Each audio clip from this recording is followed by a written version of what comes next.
Have you ever been judged by someone who couldn't survive a single day in your silence? They look at your job title, your clothes, your quiet, and they think they've figured you out. At Lumina Dojo, he was just the janitor. They didn't know his name, didn't care where he'd come from. They saw him sweep sweat off the mat and assumed he had never shed any of his own. Until one Thursday night, when the class ran late, and the black belt coach, Cassian Wright, pointed straight at him and said, "You ever thrown a punch that mattered, mop man?" The room laughed. The janitor didn't. He looked up just once and suddenly, it wasn't funny anymore. Because that man wasn't just wiping floors, he was wiping off the past one that could dismantle egos faster than any spinning kick. His name was Elias Hart, but once he was called Black Gale Undefeated MMA Legend, silent in victory, vanished after one tragic fight. Cassian didn't know, but he was about to learn the difference between someone who trains for show and someone who trained to survive. This is not a story about revenge. It's about what happens when the quiet man holds more power than the loudest one in the room, when humility isn't weakness, it's control, and when a single look can silence a man who's never been punched. If you've ever been mocked for staying quiet, if you've ever been talked down to because of your job, your silence, or your skin, this story is for you. Like, share, and subscribe, because sometimes the strongest response is no response at all. Now, let's go back to that dojo. The night a black belt mocked the janitor in silence, answered louder than fists ever could. After 8 p.m., Lumina Dojo grows silent, like an empty chapel. The only sound is the hum of the air conditioner and the lingering scent of sweat on the training mats. In that quiet, a lone figure appears, not a student, not a coach. It's Elias. No one calls his name. No one asks about him. To most people here, he's just the janitor uncle who works the night shift. Every evening, once class ends and students have left, Elias appears like clockwork. He unlocks the supply closet, grabs the mop, bows his head, and starts his work. No wasted words. No complaints. A polished floor is the only mark he leaves. Elias is tall and serene, like an old tree. He keeps his gaze low, but he observes more than anyone in the room. Every footstep on the wooden floor, every imperfect kick, every student's too quick bow, he sees it. Not to judge, but out of instinct. It's the habit of someone who once made a living, reading body movements the way others read printed words. No one knows that, and Elias doesn't need them to. One Thursday night, when class runs later than usual, Elias arrives earlier than normal. Students are still practicing with a new instructor, a white man, solidly built, booming voice like a war drum. He wears a black belt jai and commands the center of the mats as if the room revolves around him. His name is Cassian Wright. He was just hired as the head coach last week. His intro came with a string of titles: national competitor, top 8 in the Eastern region, 3rd degree black belt. Cassian talks constantly. Each strike is analyzed as if he's broadcasting on TV. Every time a student errs, he corrects loudly, teasingly. Some laugh, others shrink back silent. No one dares argue, because his black belt and the title instructor demands respect. Cassian brushes past Elias while he mops near the edge. No greeting, no glance, no courtesy for him. Elias is just part of the wall, a silent, moving shadow. Elias doesn't mind. He shifts slightly to avoid Cassian's path, continuing to mop puddles. But when Cassian turns, Elias lifts his head for a second. Just 1 second, then his gaze returns downward. Still, if you're perceptive, you'd see that look steady and unreadable, like dust settled over years, waiting for a breeze to stir it. And that breeze just stepped onto the mats. Cassian Wright didn't just teach martial arts, he taught about himself. After class, instead of the usual dojo bow, Cassian stands center stage, hands on hips, takes a deep breath, then launches into a monologue like he's addressing a national audience. You know, martial arts isn't just about throwing punches and kicks, he bellows.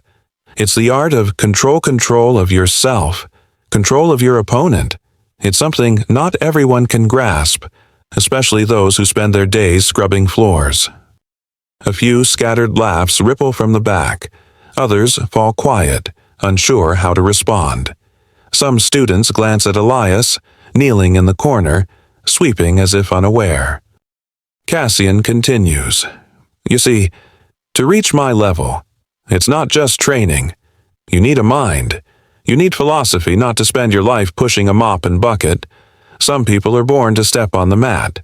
Some are born to clean it. Elias doesn't look up. His hand traces a circle on the mat, each motion steady, rhythmic as a silent kata. Not too forceful, not too slow. Each pass is intentional, like a dance only he understands. Cassian pauses, expecting applause. A reaction, nothing. Elias moves aside, continuing to clean right beneath Cassian's feet, as if the man's presence is no interruption. A flicker of unease crosses Cassian's face, but it's gone in a heartbeat. He laughs again, loud and confident. See that silence is proof. People who have nothing to say usually have nothing to show. No one speaks. Some lower their heads. Others bite their lips. They're uneasy, but no one wants to be the first to challenge the black belt's words. Except one observer, Lena, a quietly determined second-year student who usually stands at the back. She doesn't laugh. She doesn't look at Cassian.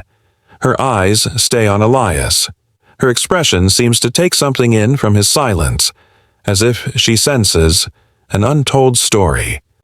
And she's right.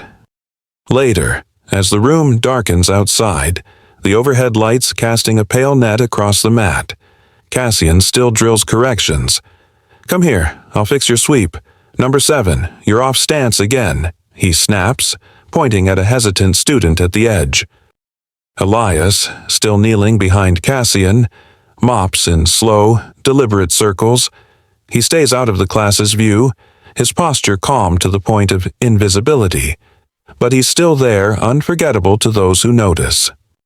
Cassian spins around, sees Elias near his feet, squints, and jokes loud enough for the whole class.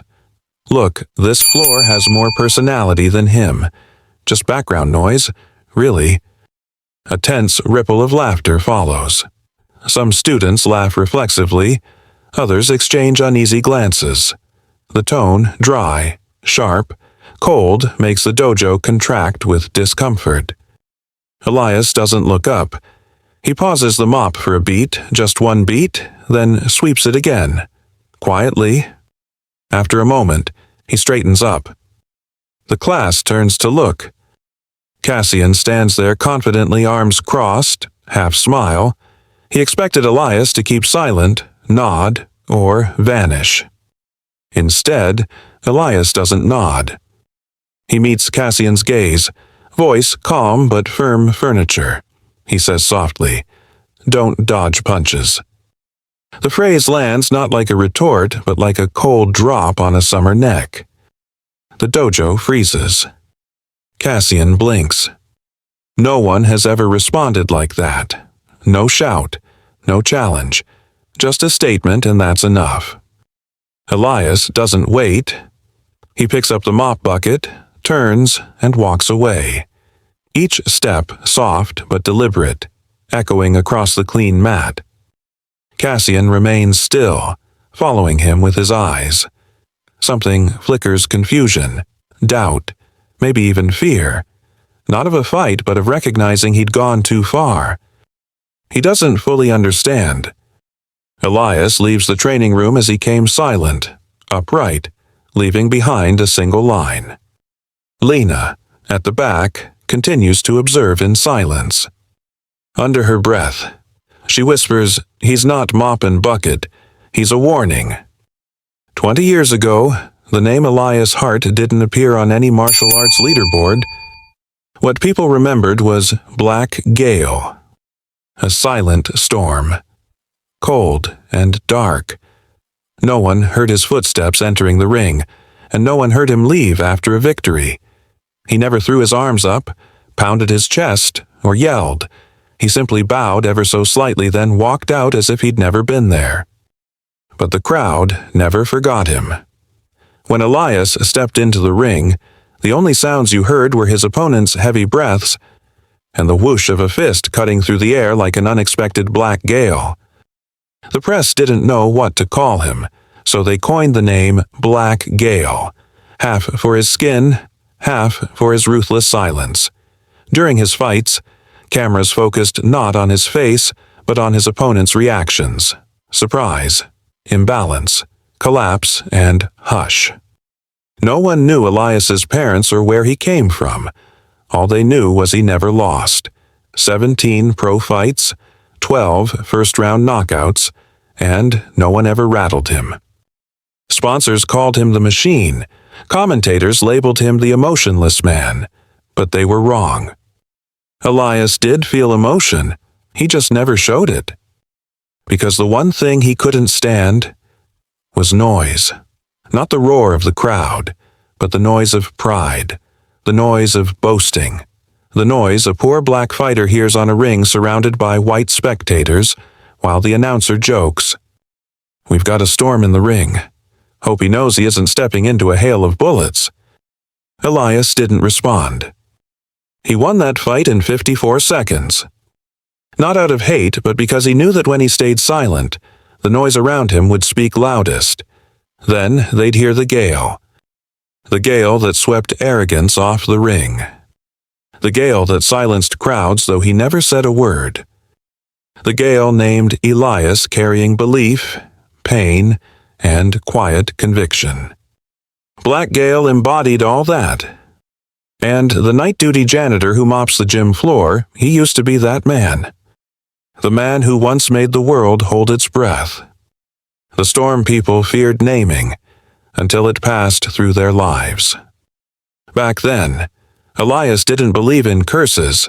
He believed in discipline, in steady breaths, in running at dawn and training until his muscles shut down. He didn't think one slip-up could destroy a life. Until that day. That afternoon, under the bright lighting of the National Training Center in Las Vegas, Elias walked the mats for his 18th career fight. His opponent wasn't a stranger. It was Malik Boone, his childhood friend, former spar partner, the only one who dared exploit the gap in Elias's stance without hurting his pride. They called themselves blood brothers, from playing street football in the Bronx to sharing the same loaf of bread before sponsorship made money real. They endured mockery, bias, and doubt together. It was a light spar that day, both wearing protective gear, corner coach, referee, nothing to worry about. Except that one detail that made everything unravel. In Elias's head echoed the jeers from his last match, a white spectator yelling, "Don't let that beast win. He doesn't fight, he just roars." Elias didn't roar, but anger built up inside him until he didn't even notice. Then, reflexively, Elias threw a left hook he'd practiced thousands of times before. Only this time, he couldn't stop it. Malik didn't dodge.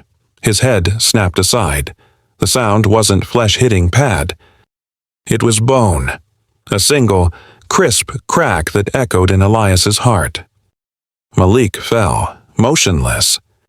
At first, Elias thought he'd been knocked out, then assumed his friend was joking. When two coaches rushed in and no one laughed, Elias knew something had gone terribly wrong. Malik's heart stopped on the spot. The autopsy read instant brain hemorrhage from severe impact.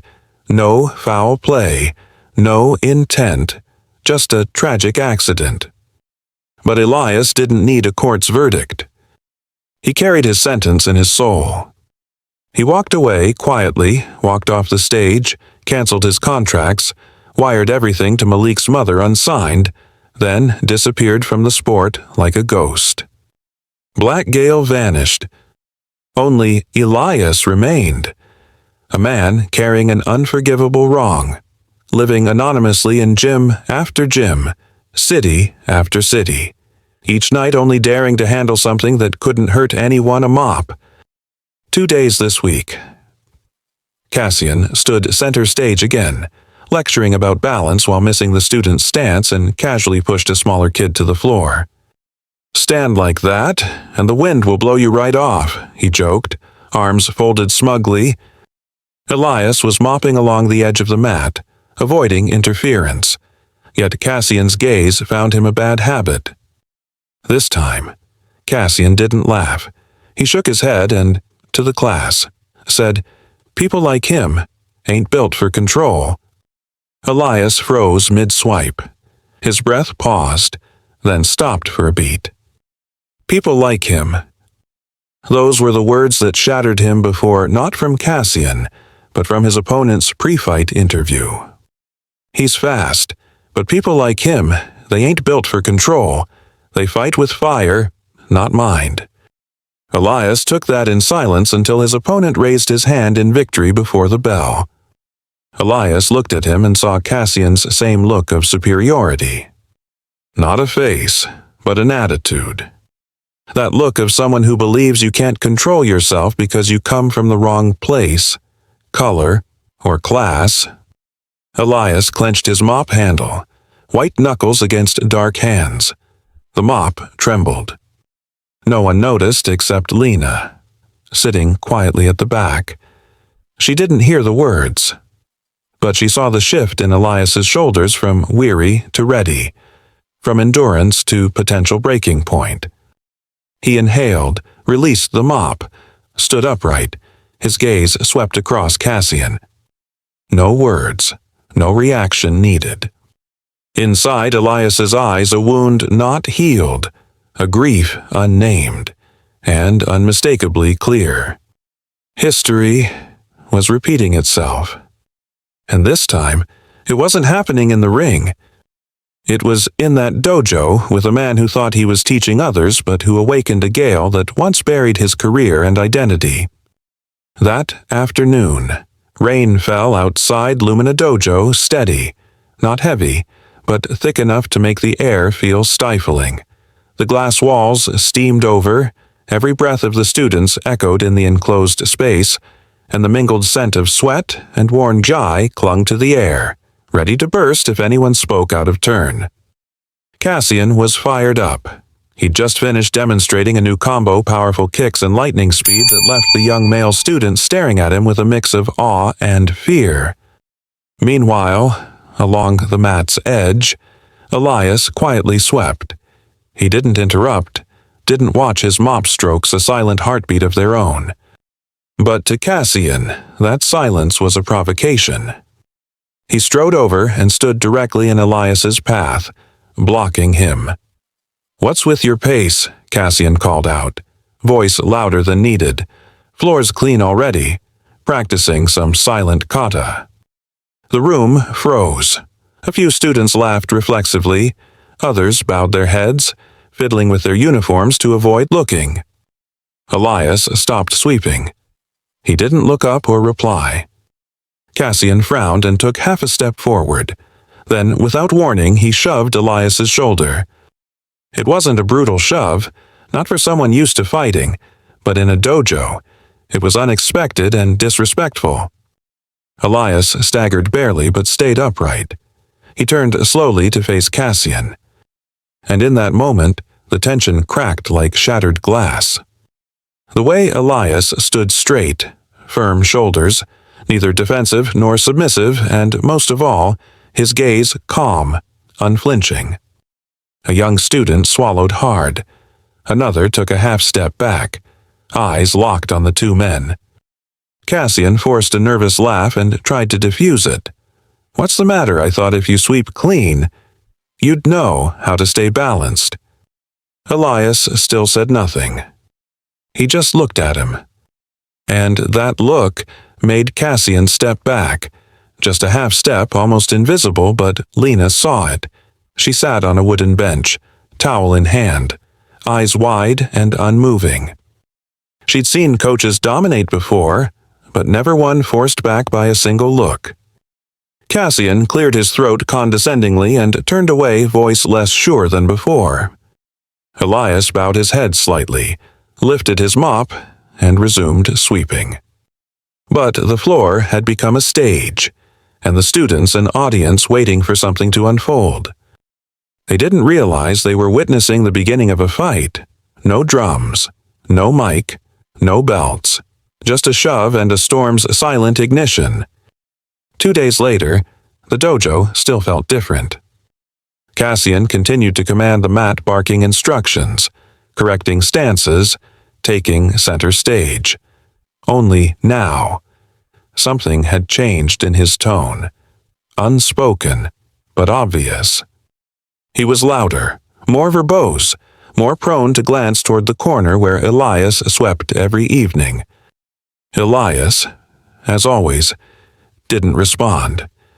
But his silence was no longer avoidance. It was charged as if he were waiting. That evening, after class ended, Cassian yelled again for all to hear. "Hey, mop guy, I heard your stare's supposed to be intimidating. I've never met a look that knocks someone out." The students laughed some hesitantly, then stopped. Something was off. The room no longer fully sided with Cassian. He didn't notice or pretended not to. Elias put down his mop. For the first time in months, he stepped onto the mat while students still stood. They all stilled. He reached into his shirt pocket and pulled out an old coin, small, worn, darkened from use. He held it up for everyone to see. "I don't like wasting time," Elias said slowly, voice low and steady. "Flip this coin. Heads, I keep sweeping. Tails, I accept your challenge." Silence. Cassian scoffed, arms crossed. "Go ahead. Maybe fate wants to teach you a lesson." Elias dropped the coin. It spun, hit the mat, rolled a bit, then stopped on untouched mat. All eyes followed the coin. A student finally whispered, "Wait, it doesn't have heads or tails." The coin was utterly smooth faded, no markings, no edge, just cold, flat metal. Cassian frowned. "What the hell?" Elias retrieved the coin and slipped it back into his pocket. "I stopped letting someone else decide for me. Long ago," he said evenly. "If a match is meant to happen, I don't need a coin flip." A hush swept the room. His words weren't loud, but they struck like a blade, cutting the space between the two men. On one side, a challenge. On the other, a silence cold and deep as ancient well water. Cassian opened his mouth, but no words were heard. We were all watching Elias. For the first time, they saw the janitor wasn't just working with his hands. He was here due to something. Is it memory? Pride? Self-will, the kind of choice no one else could make but him? The fight hadn't started, but the power to call it had slipped from the black belt's grasp. After that night, the dojo's energy flipped pages. Nobody spoke, but the silence between students shifted no longer nervous curiosity, but something wary, respectful. Cassian, brash to the core, cautioned to keep to himself. The teasing mop guy jokes faded away over the next days, replaced by an uneasy quiet, but no one dared comment. All except Lena. She sat in the back row, always last to leave, not due to training, but to observe. She memorized details: a student's uneven breath, a newcomer's anxious glance, or the janitor's circular mop strokes, precise as a kata he'd traced thousands of times. She'd sensed something was hidden, but that night, when Elias stepped into the mat, produced the coin, and spoke calmly, Lena knew there was a story behind that calm. Her mind made a decision. Later that night, at home, Lena sat in the dark, The phone's blue glow the only light. She typed Elias Hart Martial Arts. Nothing.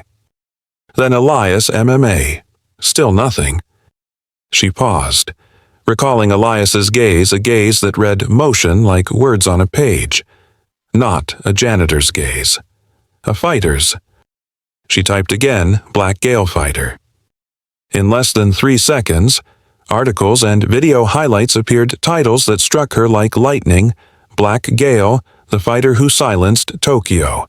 9 seconds. 1 knockout. No words. Her hands trembled as she tapped the first video. An old ring. Low-resolution footage, but visible a tall black man. Silent. Walking onto the canvas. No warm-up. No hype. No audience acknowledgement. Across from him, an undefeated Japanese Olympic champ. The bell rang. Elias Black Gale took 1 step. Just 1. Then threw a right hook. It landed.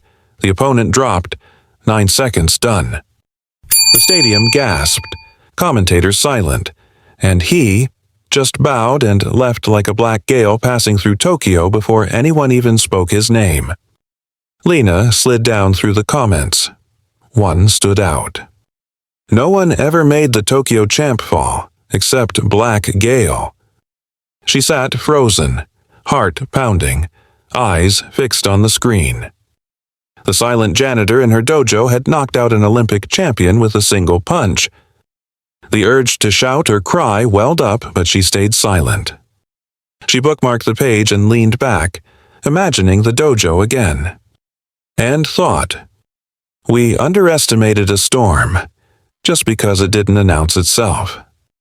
ChatGPT said there's no bell, no ref, no audience seated in rows. Just a quiet dojo and a man burning with rage on the mat. Cassian stands across from Elias, fists clenched, shoulders coiled like a taut string. He's been waiting for this moment, his chance to prove who really controls this space. Elias, on the other hand, just stands relaxed, unguarded, feet planted like solid posts, but not rigid, arms by his sides. His gaze isn't fierce or flinching. It's calm, steady. Cassian rushes in. The first punch whizzes past Elias's cheek like a stray arrow. The second, aimed at the stomach, draws only a half step back from Elias. No more, no less. Cassian doesn't stop. Spinning kick, hook, elbow strike, all textbook, all fueled with power and build-up anger. But each strikes thin air. Elias doesn't block. He doesn't counter. He just moves. Not dodging exactly, not fleeing, but like wind changing course close enough to be felt, but untouched. From the back, a student whispers, stunned, he's dancing with the wind. Another stares speechlessly, not because Elias hit hard, but because he didn't strike at all. And that silence, that's what truly unsettles them. Cassian pants, sweat dripping from his guy. Each forward rush, Elias retreats the perfect frame, as if he read Cassian's movement before it began. Like Elias can hear the body's motion or the wind swirling around Cassian's fist and follow it. Another missed kick leaves Cassian off balance. An expression of doubt flashes across his face. He's never seen anyone use non-strikes like this, or rather, use not striking as skill. Lena watches from the corner, lips tight. She realizes this isn't just movement. It's instinct, the instinct of someone who's learned to survive without striking first. Cassian growls, ragged. You scared, throw a punch. Elias still stays silent and steps back just enough. That last punch glides past his shoulder, direction lost. He doesn't need words, he's already teaching. Lesson 1. Knowing how to hold back is sometimes stronger than knowing how to fight. At first, a few students smile. It seemed like a stunt. They still think Cassian could overwhelm the janitor in seconds. But after that first burst, the smiles fade. Cassian rushes again. Chain strikes echo off the mat. Hooks, jabs, roundhouse true black belt power. But all miss. Not because Elias moves fast, but because he moves precisely. Half an interval, half a space, like he's sensing Cassian's moves before they form. Elias never strikes back, only retreats, dodges, circles, bends, fluid like wind, without urgency.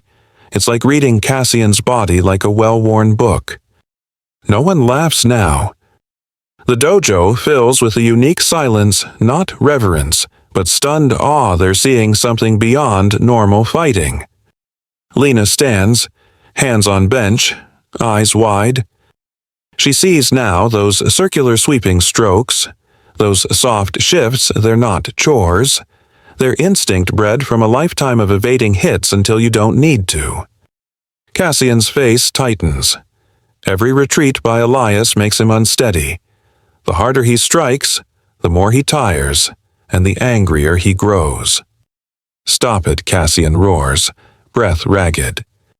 Elias stays calm, steps back, leans away from another strike, stays still like a tree in the storm that knows exactly when the wind will pass. Not because he's weak, but because he's rooted. Cassian lashes out again. Elias leans aside. The punch glides by, rifling through his G's. No contact, no tremor. Silence presses in, heavy as smoke. Everyone is holding their breath. Because they're beginning to see. The man in front of them isn't just a janitor. He's not some lucky fighter. He's someone who stood in real fights before, where strikes were lethal, where survival meant staying there, and where not throwing a punch could be the strongest move. Elias circles calmly past a kick, comes to stillness unchallenged. The whole room remains silent. Silence is the only way to digest what's unfolding. Cassian pants fiercely, sweat carving rivulets down his face, chest rising and falling like a battered drum, but his eyes, they've lost their arrogance. They search, unsure, like he's finally seeing himself. Elias looks at Cassian, not with triumph, but with quiet clarity. A fight sheathed by the surgeon's blade.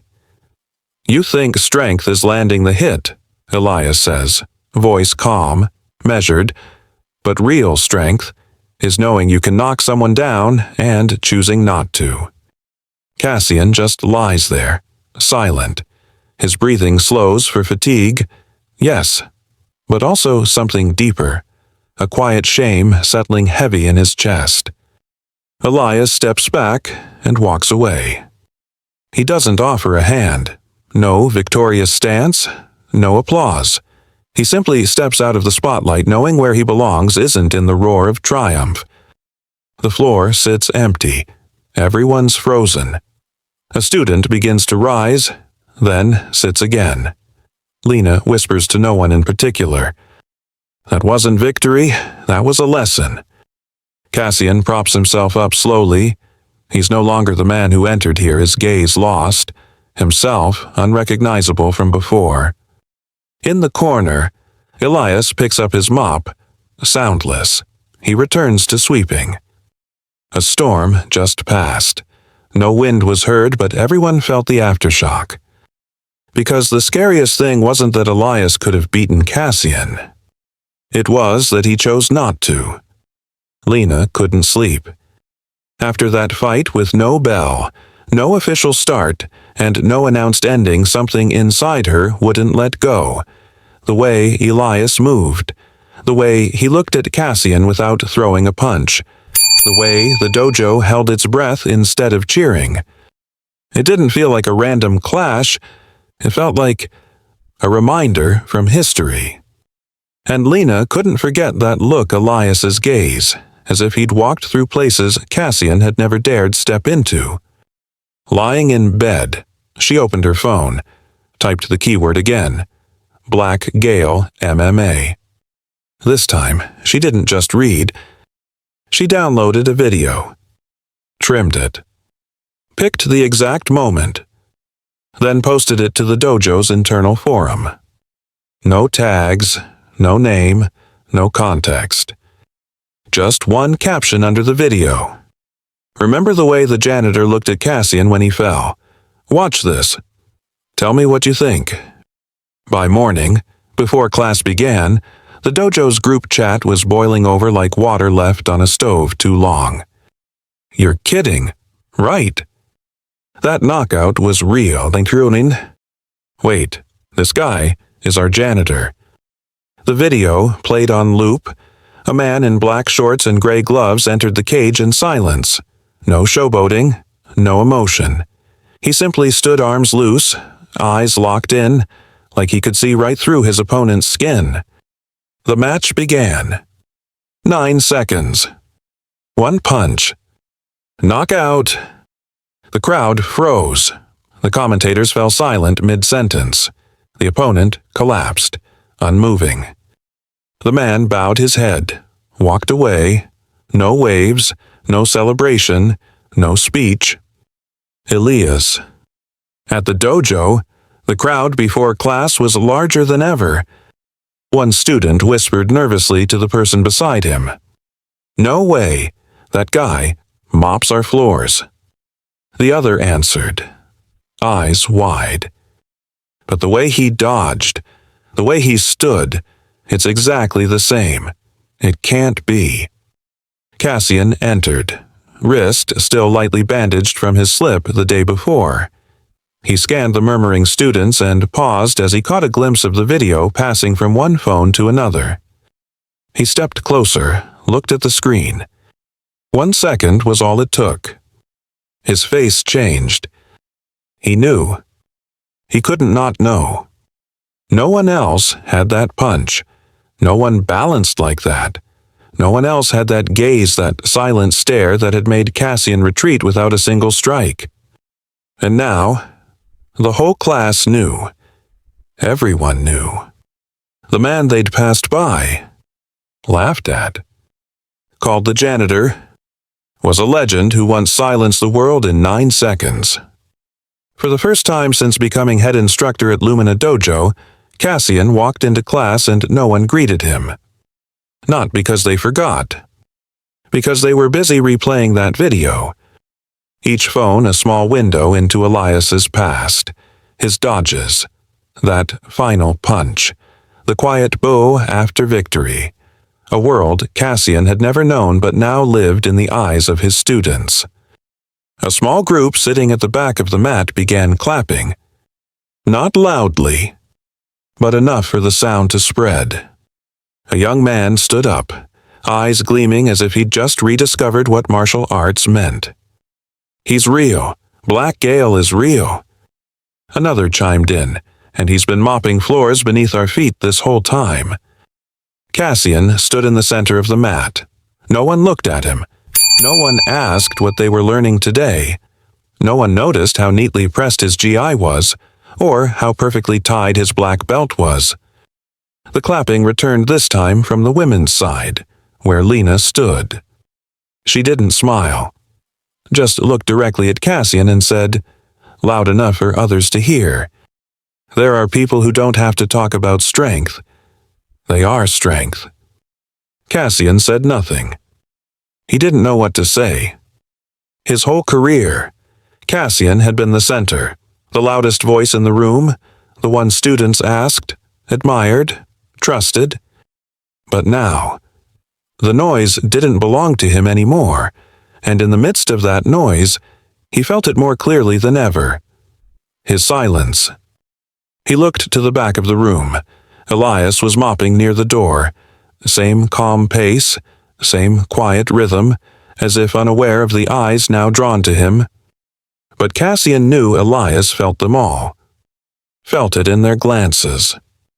In the hush between applause. In the quiet swelling inside Cassian himself. Cassian wanted to step forward. Say something.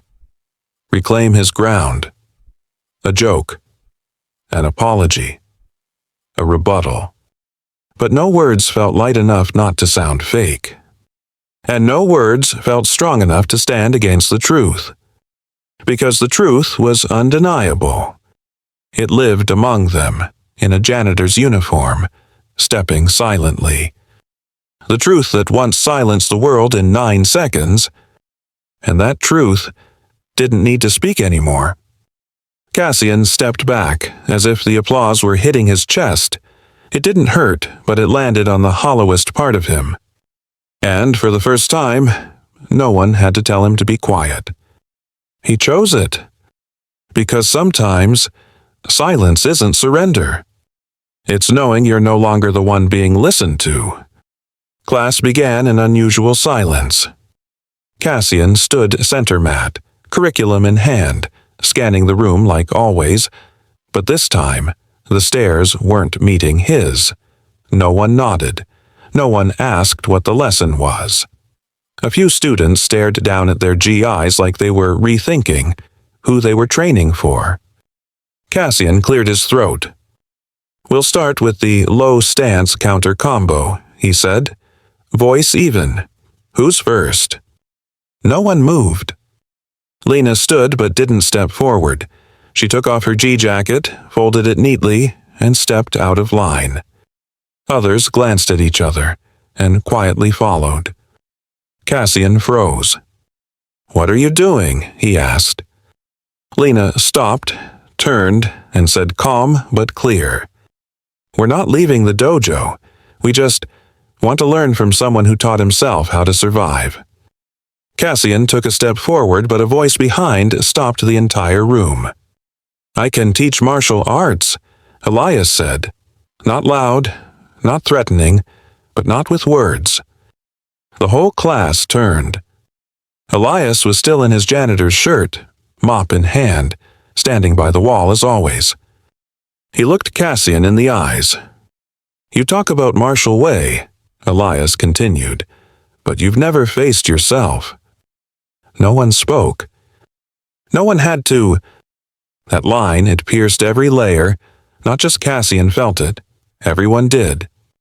Lena nodded. She walked straight to Elias. "You mop like you're practicing forms," she said. "I want to learn that." A student followed, sheepish but determined. "If dodging starts with a mop, then I want to start there too." In under 5 minutes, a line formed in the corner where the mop and the old steel bucket waited. Cassian stood center mat, a statue no one had ordered, his white GI spotless, his black belt tight, and yet emptier than ever. Elias looked at each of them not with thanks, not with pride. He simply set the mop down gently and said, "Want to learn to dodge mop first. Want to learn to stand firm, carry the water without spilling. Want to learn control. Start with something that won't hit you back." Lena bowed. The second person followed, then the third. No protest, no slogans. Just a line of young people waiting to be taught by someone who never gave a lecture. Someone who had only lived. Cassian watched. No one kicked him out. No one ripped the belt from his waist. But in that moment, he understood. Not everyone who stands in the center is leading.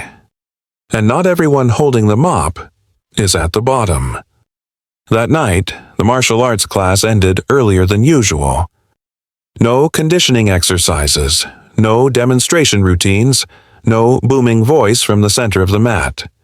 Cassian didn't use his steady tone like always, nor did he line everyone up in 2 rows for the customary closing bow.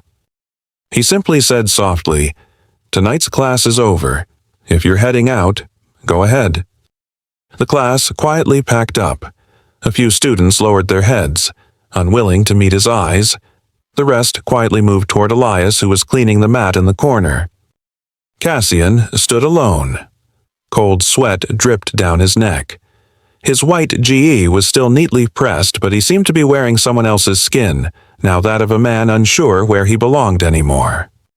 He untied his black belt, folded it carefully, and placed it on the bench at the back of the room.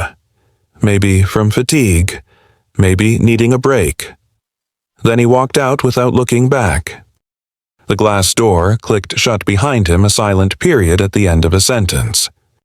Elias continued cleaning. He'd seen everything. Not a single move escaped his lowered gaze. Once the mat was spotless, Elias walked to the bench. There lay the black belt, neatly folded like a snake that shed its skin, leaving behind its old casing for someone to pick up. Elias bent down, picked up the belt with both hands, gently, coldly. Once seen as a symbol of power, now it was just a strip of fabric tied around empty pride. He neither returned it nor hid it.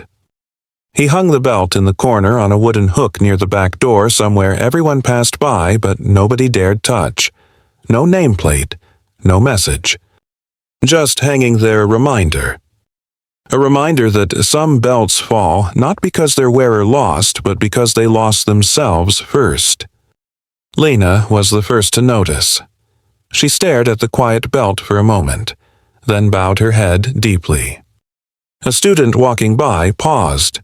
"Whose is that?" Lena answered. "Someone who just learned their first real lesson." No one asked more. No one loudly announced that Cassian would no longer teach. No one declared a replacement. But inside, for everyone, something changed quietly, without fanfare. Like a fallen belt, nobody scrambled to pick up. Because sometimes, what's lost isn't power, it's the illusion of it.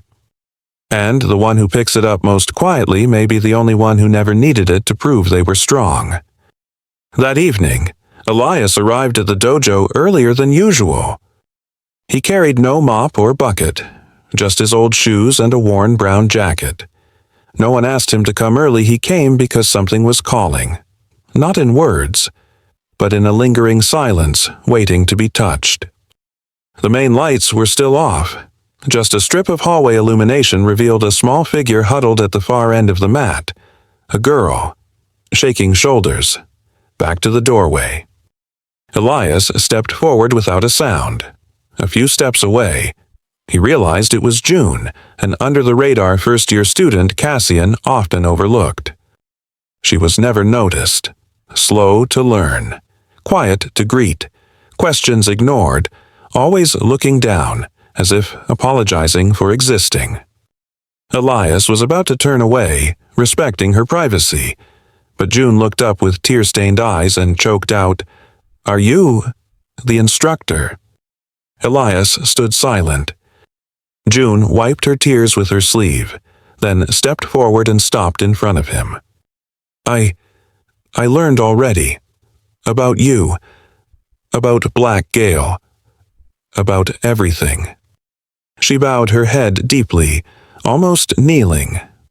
"But that's not what matters to me. I don't need medals. I don't need an undefeated fighter. I just need someone like you to teach me." Elias didn't speak. June's voice trembled as she continued. "When Cassian was teaching, he once told me, if you want to learn martial arts, you have to have presence. Don't act like a towel wiping tears." That line never left me. Her eyes were red not from anger, but from a deep wound resurfacing.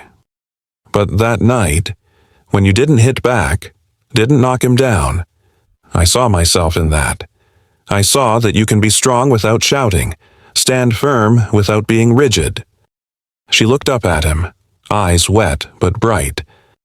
"You made me feel seen, by simply not striking, by staying still." Elias remained silent. Words couldn't be his answer to this plea for guidance. He simply nodded, gently. June cried more, but this time softly, from relief. The next morning, the first person to arrive at the dojo wasn't Lena, nor any of the advanced students. It was June. She washed the mirrors next to Elias, hands clumsy but eyes shining. For the first time, someone called her enough. And that someone never had to speak loud for others to hear. That day's class began without any announcements. No whistle, no instructor in the center yelling, "Line up." Elias quietly stepped forward, mop in hand, and placed it in the center of the dojo where every instructor before him had stood to speak. All the students sat around him in a circle. No jies, no gloves. They came to learn, not techniques, but whatever shaped the man standing before them. Elias looked around, then gently set the mop on the mat. Not grand, not performative, but enough to stop the space still. This mop, Elias began, voice steady, has taught me more than any fight. He gazed at each student, his eyes no longer cold, just deep calm like still waters. It taught me patience, to clean every stain no matter who sees it or not, to bow my head without losing myself, and most importantly, it taught me control. He paused. Because if a person can't control their own hand holding a mop, how will they control it when throwing a punch? A shy voice asked, "Teacher, do you regret not fighting anymore?" Elias smiled softly. I didn't leave the ring because I was weak. I left because I knew I wasn't strong enough to master myself. The dojo fell into a deep hush. He walked to the bucket, wrung a cloth, and wiped a line on the floor. Then he looked toward the door. Cassian stood there. No one saw him arrive. No sound announced his presence, dressed in a plain shirt and sweatpants, like any other person. His gaze was no longer boastful. It was tired, but not evasive. He stepped forward and stopped before Elias. No one spoke. Every eye was fixed on the two of them. Elias met his gaze. No accusation, no mockery, only waiting. Cassian bowed, deeply. Then he said, loudly enough for the class to hear, "I want to learn to mop." Low murmurs fluttered. Some almost laughed but stopped. Not from fear, but from understanding. Elias nodded. He didn't press why, didn't quiz excuses, didn't demand explanations. He simply offered the mop with both hands. Cassian took it gently, as if it were a real weapon. He looked at Elias, then back at the floor. Elias whispered, "Don't rush the sweep. Follow the path of the water. Clean it completely. Sweep as if this mat is a mirror, and the reflection is you." Cassian bowed. Then he began. No applause, no congratulations. Just a mop and a man who once fell because of pride, now standing again through something quietly humbling. Monday morning. The dojo doors opened earlier than usual. No bell signaling class time, no instructor nameplate hanging outside, yet students were already lined up. No one had told them to come early, they just knew. Elias entered through the side door, wearing his old gray t-shirt, dark pants, and worn thin, flat-soled shoes. No guy, no belt, no emblem. But the room seemed to still when he placed his foot on the mat. No clapping, no cheers, just a quiet, deep respect that needed no name. Elias stood in the center of the mat. For the first time, not as the janitor, not as a legend of the past, but in a role he'd never pursued teacher. He scanned the room. More students than usual were present, not just familiar faces, but some newcomers. Two, a boy with curious eyes, a father standing at the back, holding his young daughter's hand tightly. Elias nodded softly, then spoke. Today, we won't learn strikes. We won't learn winning. Today, we learn how to stand still. A few students furrowed their brows, puzzled. Elias took a step forward. The soft thud of his foot on the mat echoed through the hushed room like a drumbeat resonating inside them. Every day, you come in wanting to punch harder, kick faster, react quicker, but if your mind isn't still, all that technique becomes a blade turning on you. He paused. Voices weren't needed. Let's begin by walking. And he demonstrated. One step, slowly, not to impress, not to prove, just to fully inhabit the movement. Each student stood and followed. No one rushed to the center. No one tried to be faster. In that deliberate pace, only the sound of breathing remained.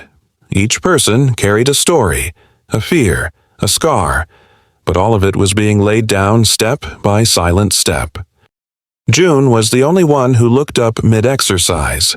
She saw in Elias something she'd never seen in any of her previous instructors. Not technique, but leadership through simply not teaching. The class flowed on. No calls, no counting, no sparring. Just one man without jai or badge, whose every step echoed like a drum in the hearts of those still finding their balance. And from then on, they understood to learn how to defeat others. You first must learn how not to defeat yourself. Wednesday afternoon. The sky was gray, though it didn't rain. Students were finishing up warm-ups, folding mats, stacking chairs, wiping sweat from window panes. Elias lingered in a corner, observing quietly no gestures, no orders. Suddenly, the dojo door swung open. Cassian walked in. No one immediately looked up. Some glanced through the mirror. Others paused mid-wipe, cloth in hand. Cassian wore no guy, no belt, just a wrinkled shirt, dark trousers, and unfamiliar, worn shoes. He didn't look at anyone. He didn't seek Elias. He walked straight to the wooden rack holding the familiar broom.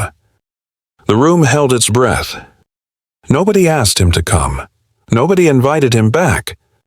Elias stayed fixed, still, expression unchanged. He just tilted his head slightly and watched from afar. Cassian grabbed the broom with both hands, then bowed his head low, deep not an apology, not to explain. Just a bow, as someone rediscovering the first touch of truth. He began sweeping.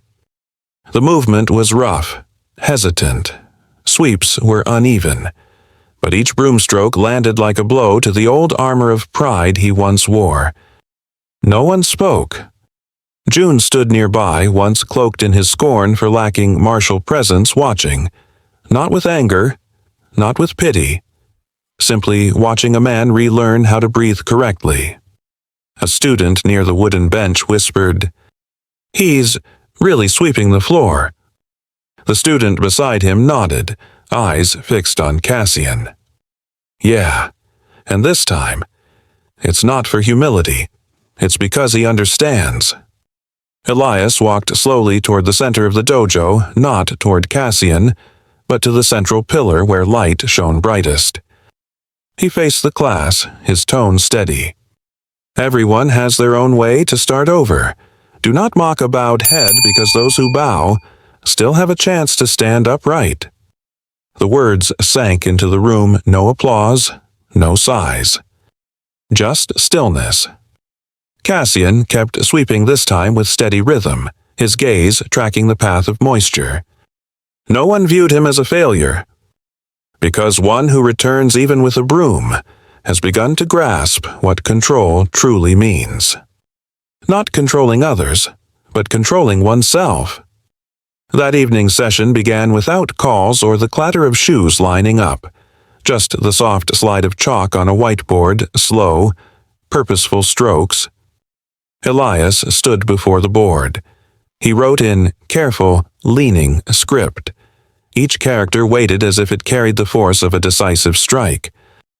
The class sat cross-legged, silence blanketed them. When he'd finished, Elias stepped back. On the board was a single line. Module 1, When Not to Fight. A student furrowed his brow.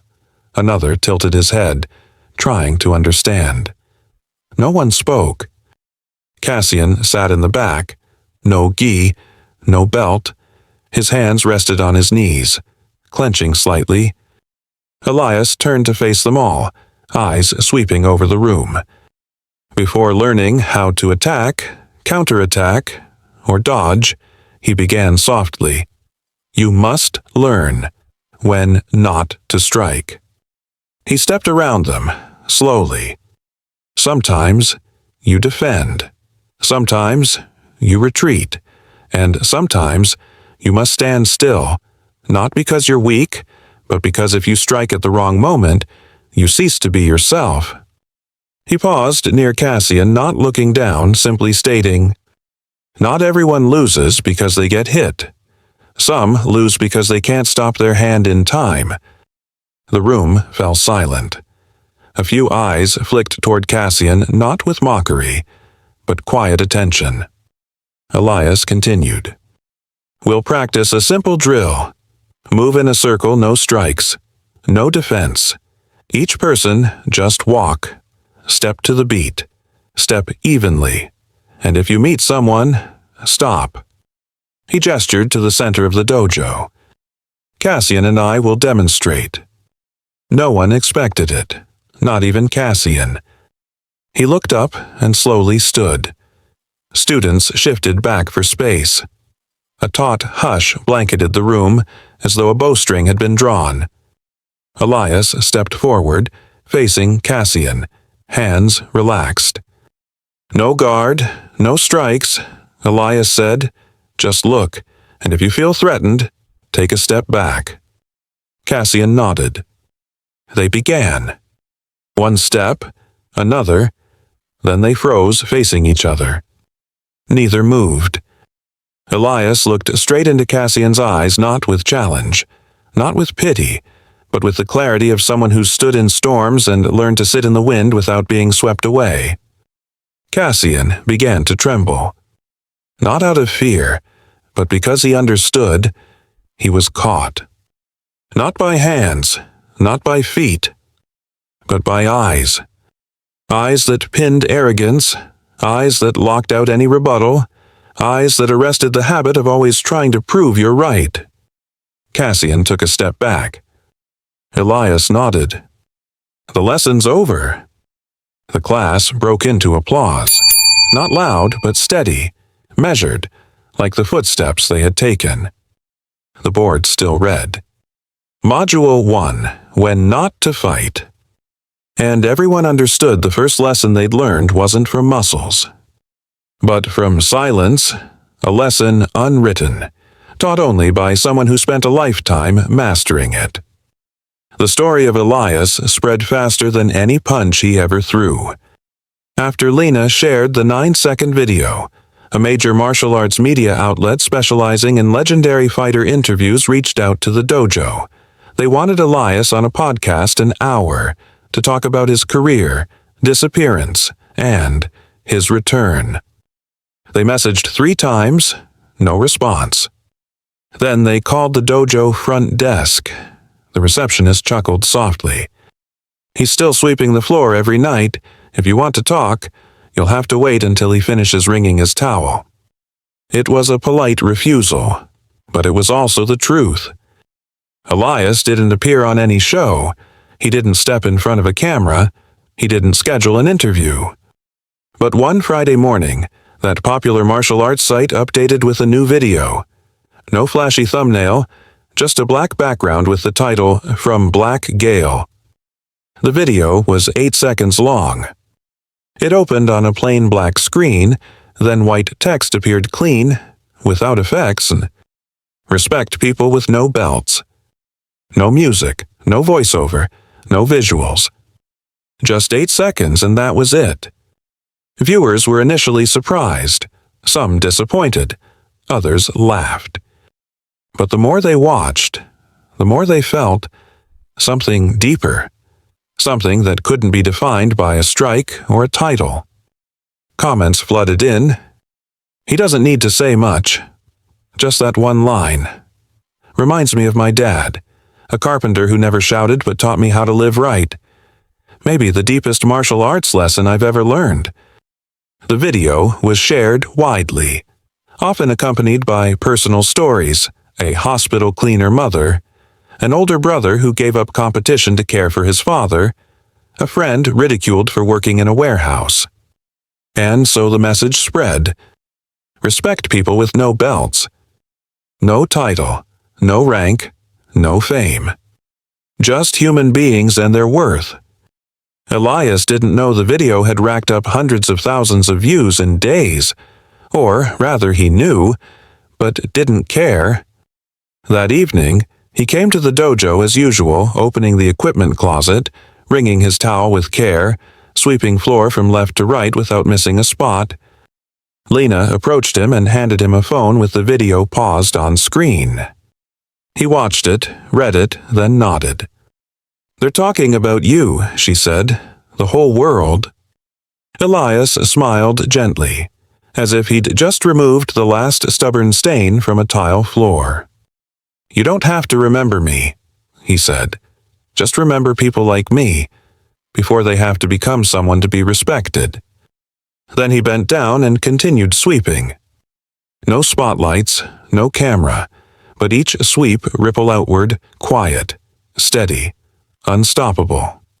1 month after the black belt was hung silently on the wooden rack, Cassian returned to the dojo not to teach, nor to apologize again. He came with a notebook in his pocket and a plain sign reading Beginner's Mindset. No logo, no instructor's name, just a notice posted in the corner, behind the wooden bench where students usually rest after class. At first, nobody understood a new class, a private group, a gimmick for Cassian's comeback. But session by session, people saw he'd arrive early, unroll a personal mat by the window, set down his notebook to a marked page, and begin reading silently. At first, only one curious student sat nearby, then 3, then 6. No names were called, no posture was corrected. Cassian no longer stood to lecture. He sat with them. And when he read, his voice was mellow, barely audible to those closest. The opening entry from his notebook. Day 98 after the wrong punch, I learned to sweep a floor without curving my back. Not for technique, but because if I bend wrongly, I despise myself. These words came from Elias's own notebook, old, leather-edged, that Cassian had discovered while helping clean the cabinet after class.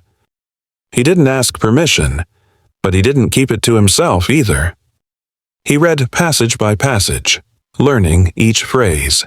Every line wasn't meant to teach others, but somehow awoke something in those who'd stood on the mat not knowing they'd lost their way. The Beginner's Mindset class didn't teach punches or kicks. Each session started with 15 minutes of silence, followed by a reading from Elias's journal and a discussion, not debate. No technical analysis, just sharing. One day, a female student asked, "What did you learn the most from that notebook?" Cassian fell silent for a long moment, then answered quietly, "That if I hadn't learned to bow, every strike I ever made would be meaningless." The group said nothing, but their eyes said everything. Not everyone knew Cassian's past, but they all saw he was genuinely starting over not with punches, but with what Elias left behind, in lines meant never to be read. Elias didn't ask. He didn't step in. Only once did he walk past the Beginner's Mindset circle while they were seated. Cassian looked up and their eyes met. No nod, no smile. Just a moment, but enough to convey, you don't need forgiveness. You just need someone willing to relearn from the ground up. And for Cassian, this wasn't redemption. It was the first journey he willingly took without the need for applause. Elias kept sweeping. 3 months since his first class standing at the front. Since Module 1, when Not to Fight appeared on the whiteboard. The dojo still bustled. Cassian still read from the journal. Lena had taken leadership of a new women's group, and Elias still swept. No one asked him to keep doing it. In fact, the dojo owner had offered that he could focus entirely on teaching, but Elias just nodded, smiled, and showed up each night with that familiar broom. When asked why, he simply replied, "Because there's still dust here. Not dust on the floor, but in people's hearts." He moved from left corner to right, sweeping in gentle circles. Each step was a quiet rhythm, each pass of the broom, a brush across memory. No one noticed that Elias never swept mechanically. He observed, made choices about direction just as he once would read how to dodge a punch. Except now, he wasn't dodging pain. He was sweeping it away. One evening, between classes, as he swept the mat, a 6-year-old boy entered with his mother. The pair walked past him. The boy looked up for a long moment, then whispered, "Mom, is that man the owner here?" The mother, surprised, smiled, and softly replied, "No, honey, he's not the owner. He just cleans this place." The boy nodded quietly, but the mother continued, "And he's cleaning the bad things from people's hearts." Elias stopped, hand resting on the broom handle. He didn't look up, but anyone nearby knew he heard. In that moment, no one needed to applaud. Because some victories require no stage, some heroes need no name, some lessons aren't in manuals, and some battles are won not with a final strike, but in the way you walk afterward. The broom resumed its gentle sweep. The dojo mat gleamed without a sound, and the man once the storm known as Black Gale stood as a janitor. Not because he lost, but because he won in a way no one dared choose. Quietly, patiently, no need to prove. A victory. We don't applaud, but if you listen closely, you'll hear it in each sweep, each breath, each changed gaze. That is how Elias left the ring, not by stepping down, but by causing others to look within themselves. If this story touched your heart, make sure to like, share, and subscribe. Every click helps us bring more powerful stories of empathy, justice, and silent strength to life. Your support is what fuels this journey. Let's keep standing together and rising higher, one story at a time.